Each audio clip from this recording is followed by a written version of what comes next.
Welcome to the show, guys. We are talking about three wide receivers I absolutely love in this video. And I'm going to give you a bonus one at the end of the video, so make sure you guys stay for that. We are full flow fantasy football season here on the #1 fantasy football podcast. If you're new to the channel, make sure you guys subscribe. And in the comments below, let me know which wide receiver you absolutely love for 2023 fantasy football. Guys, let's make this ultra interactive. Now, let's get to the show. We are talking about three wide receivers we love, including that bonus. Let's get to it. Been knocked down 1,000 times, I ain't going nowhere. Yeah, I'm standing right here. Demons all around, but I ain't got no fear.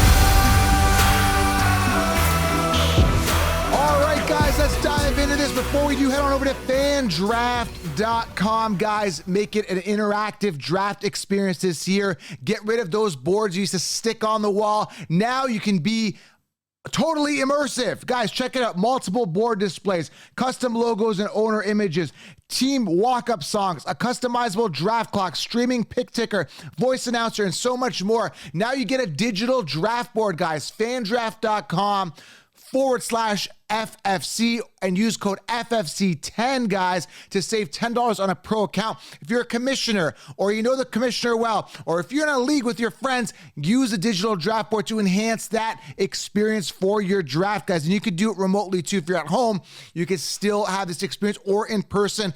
Digital draft board is the way to go this year. fandraft.com/FFC. The code you want to use is FFC10. Go create an account right now. Fantasy's here. What are you waiting for? Go do it. And secondly, guys, get the 16-round draft solution. I've linked it here below. Sleepers, breakouts, printable cheat sheet, everything you need, video training. It's like having me at the draft with you.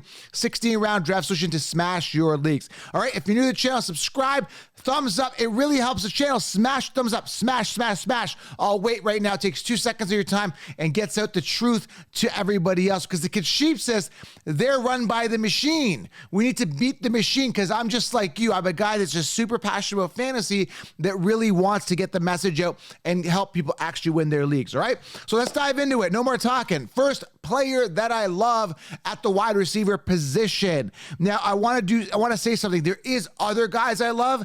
I want to talk about a couple different names here. You guys know I like Calvin Ridley. You know I like guys like Deontay Johnson based on value, and other wide receivers I get mid to late rounds. I want to kind of throw in some different players here. Now, one of them actually I just mentioned, I kind of spoiled it already. We'll get to it in a second, which is, let's start off with him, Calvin Ridley. Okay, you guys know I love him. I just couldn't keep him off this list. Okay, but there's value with a lot of these guys. So let's go with the first guy. Why do I love Calvin Ridley so much? Okay, the reason I love Calvin Ridley, which is my first player here at wide receiver, is because this guy is ultra talented. Now, understand, guys, in 2018, he was a first-round pick. All right, first-round pick in 2018. And his best year was 2020, where he amassed 1,374 yards, 9 touchdowns on 90 receptions on 145 targets, and he had Matt Ryan throwing to him. Why am I so excited? Because he's hungry. He did the betting thing. He got suspended, missed some time. He played a couple games, I believe, in 2021, missed the entire 2022 season. Now he's got arguably one of, if not the best quarterback in the NFL throwing the ball. Yes, I feel Trevor Lawrence will hit his full stride this year, and I feel they'll be connecting. Now, when we take a look at it from a volume perspective, last year, Christian Kirk, 133 targets, and there was Zay Jones, I believe, who absolutely sucks, had 121 targets. I'm imagining those significantly shift over Calvin Ridley's way, because if the Jacksonville Jaguars want to win, they're going to be using their best player, which is Calvin Ridley, in my opinion. Now, you could say there's some field rust, or whatever you want to call it. In MMA, I did some mixed martial arts in the past. They call it cage rust if you've not been in the ring for a long time, or in the cage. So could there be some field rust? That's very possible, but there's been a ton of time in the offseason here with him getting integrated into this offense. He should be good to go, 100% back into NFL form. And like I said, he's going to be playing with a chip on his shoulder. So you've heard me talk about him before, Calvin Ridley. I love him. I love the upside. Now, again, the value is decent. Now, what I drafted, I'm crazy. I drafted like back in April. I ended up getting Calvin Ridley for like, what did I get him for? Like round 6, 7 value. Now he's coming off round 3 to 4. So if you want him, you got to pay for him. But here's the cool thing. He's got a great quarterback thrown to him. He's going to be the wide receiver 1 on his team. And you get a wide receiver 1 after the 3rd round. So you don't have to invest a 1st, 2nd round pick. Now, again, with Upside comes a little bit of a risk. Again, that field rush could be an issue. Is he going to be ready 100%? He's got his question marks, but that's where you get a savings of 2 to 3 rounds later. You don't get him around 1 or 2. You get him a couple rounds later. So exciting stuff. So again, I love the upside, love the ceiling, love the quarterback, love the situation. There is a chance he could bust, but there's question marks with every player. Jefferson, round 1, could he bust? Sure. They brought in Addison. Maybe he gets hurt. Like, you don't know. He's a skinny, lanky guy. Maybe he twists an ankle. Like, I don't know, right? Like, you don't know with any player. There's no guarantees in fantasy, but at least I know I'm getting them for decent value, okay? Remember, I'm going through 4 receivers I love. Second guy here is AMON-RA St. Brown, coming off in the second round. Now, I love him. The only problem with him is that the Ken Sheeps has caught on to him. So I liked him last year. I get him after the fourth round value. And now I got to pay a second round pick for a guy that I love. Now, the good news is that he's going to be consistent. Jameson Williams, again, on the bets, similar to what Ridley did, the betting. Suspended 6 games, should be back week 7. By that time, AMON-RA should completely be fully integrated. He had all last year with Goff. He is the wide receiver 1. 146 targets last year, 8th in targets last year, 7th in fantasy points. He only has 6 touchdowns. Expect that to go up this year, hopefully. Now, they brought in a sleeper tight end who I absolutely love this year. Make sure you stash him. Is Sam Laporta. Should actually get a lot of volume because Hawkinson had decent volume when he was on this team. He's gone. Sam Laporta comes in, drafted very high by the Lions. They're going to use him, okay? You don't draft a tight end round 1 or 2 to sit him on the bench. So Sam Laporta, excited about him, big time. Sleeper at the tight end position with massive upside. So between him and AMON-RA, and they've got Jahmyr Gibbs, they've got some good weapons here, but AMON-RA is going to be the wide receiver 1, and he made some amazing catches last year. I love him. The problem is I got to pay for him if I want him, which again, I hate when that happens. That's why I like to go for guys that are value, right? That's why I go for the wide receiver value because I know who they are. And the year after when they break out and the Sheeps are on them, I kind of tend to stay off of them. So I'm most likely going to not have AMON-RA on my team because the second round value. There's a little more upside with Garrett Wilson, possibly. I like the security of Najee Harris at the running back position and other guys that I like in round 2. But when you look at a guy that if you feel safe at wide receiver, this is the guy. Love him for that reason, okay? Number 3 here, absolutely love this guy, but there is question marks, obviously, at the quarterback position with this player, but I'm talking Drake London. Last year was not fully integrated, rookie year, 117 targets, 72 receptions, 800 plus yards, 4 touchdowns. Now, Drake London does have a ton of upside. Who do they got? Wide receiver, nobody. They got Mac Hollins. Mac Hollins sucks. Years to wow us, and guess what? We're not wowed. All these wide receivers on this team. Drake London was drafted in the first round last year. Now is his opportunity to shine with Desmond Ridder. Kind of saw a little flash at the end there with Ridder and Drake, but nothing to get excited about. But the connection is there. Is it going to be a top-level connection? I don't know, but I can get Drake London for value. And that's the thing. With the other guy that I'm going to mention here after this guy, it's like, okay, I get Drake London, who's a wide receiver 1 on his team, but the quarterback is suspect. Now, if the quarterback was solidified and we knew this connection was solid, Drake London could easily be a round 2 pick. Same with the next guy I'm going to mention here. So, listen, I love Drake London because I'm aiming high on the depth chart. I'm getting a wide receiver, but I'm adding depth at the wide receiver. So you're always aiming high on the depth chart, getting these guys for value, and one of them is going to pop off. I mean, most leagues have 2 wide receivers starting. So Drake London, I mean, why not here? You get him, round 4, 5, 6.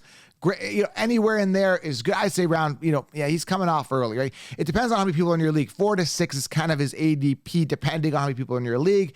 I'd say round 5-ish would be ideal for Drake London, who again is a wide receiver 1 on his team. Upside, but you're getting the discount because you don't know the connection. You're getting the discount with Ridley because you don't know the connection, right? With Lawrence and Ridley, you haven't seen it. You didn't see it all full term last year. So we don't know how Desmond Ridder is going to do. Now, adding Bijan Robinson, adding some other great weapons, improving this offense a little bit is going to help Drake London. Now, Kyle Pitts comes back. A lot of people ask me about Kyle Pitts. I don't trust him. Years to wow us, we're not wow. Drafted in the first round, supposed to be this amazing tight end, has done nothing but stay off the field. I don't trust Kyle Pitts. But London, I feel warm and fuzzy because he is a wide receiver. He's a wide receiver 1. There's no competition. He is the man. So, yeah, I'm liking myself some Drake London for some great value, okay? So we've talked about Calvin Ridley. Absolutely love the upside, love the ceiling. Love the quarterback at Trevor Lawrence. We talked about AMON-RA, super safe, super solid. The only knock to him is that we got to pay a little bit more to get the guy that we got. If you got 16 rounds last year, you got AMON-RA for value while everyone was drafting, Dalvin Cook round 1, all these waste picks round 1. You were getting this guy round 4, right? They were wasting picks on wide receivers early. You were securing AMON-RA for value, right? Anyway, you were getting Henry, Saquon. They slept on Saquon last year, right? Early rounds, they got picks that busted. You were getting AMON-RA round 4 last year, 5, and he did great. Finished as a top 7, right? So AMON-RA, Drake London. We talked about Calvin Ridley. The last guy here is a dice roll, but I love him because he's good value. Again, the key to loving wide receivers for me is that I see that they're high on the depth chart and that I could still get them for value, okay? So the guy I'm talking about here is Christian Watson, who last year, 600 plus yards, 7 touchdowns, 41 receptions, 66 targets, has not hit his full stride. He's not hit his ceiling. Now, I don't know who it was that was quoted. It was a wide receiver. I don't know who it was. Was it Dobbs or one of these guys? Said that Jordan Love is as good as Aaron Rodgers. Now, I don't know if I believe that statement. They're obviously going to be promoting their quarterback. But if Jordan Love, who's been sitting behind Rodgers for years, has been, working with first team for years, has been practicing, has been now integrated and, was in, right mentorship. Now I understand Aaron Rodgers probably didn't coach it firsthand because he was competition really, but he saw with his eyes how, Rodgers ran the offense. So I'm assuming that he knows what he's doing. And if that's the case, then we could have amazing value at wide receiver all around. They drafted Jaden Reed, who could be a good slot guy. They got Romeo Dobbs. There's some good options, some good rookies at tight end. I mean, it's a dice roll here, but all I know is that Christian Watson, as of right now, is slated as the wide receiver 1.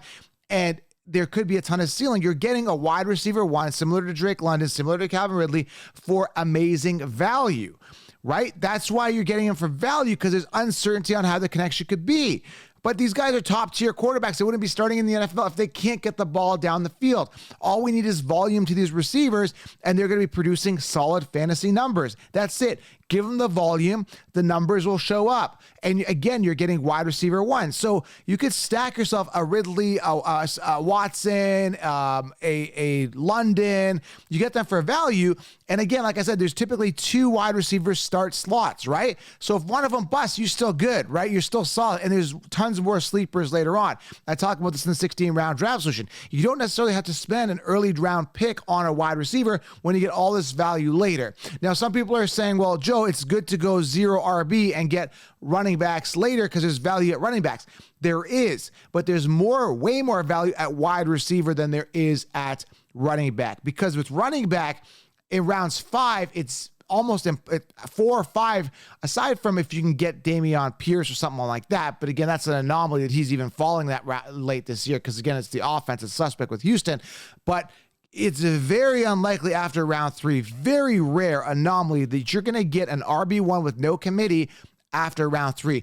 But after round 4, 5, 6, 7, 8, you're still probably going to get a wide receiver 1 on a team, or a guy that could potentially be a wide receiver 1. A guy like Quentin Johnston, who is on a team with a totally crippled, dismembered, whatever you want to call it. Injury prone is the word I'm trying to find.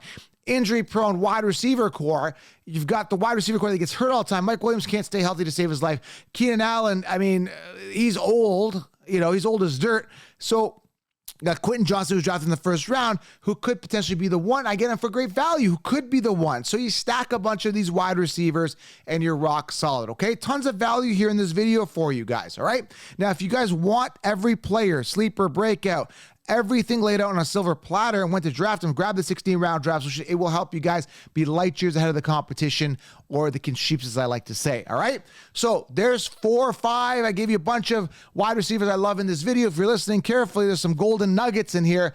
Subscribe, thumbs up, and head on over to fandraft.com. Go get that digital board. Use code FFC10 to save. I appreciate you guys for being here. Go crush it. Fantasy full force. Turn on that bell. Great content coming your way, and drop a comment below. Let me know which wide receiver you love this year. We'll talk soon. I'm out.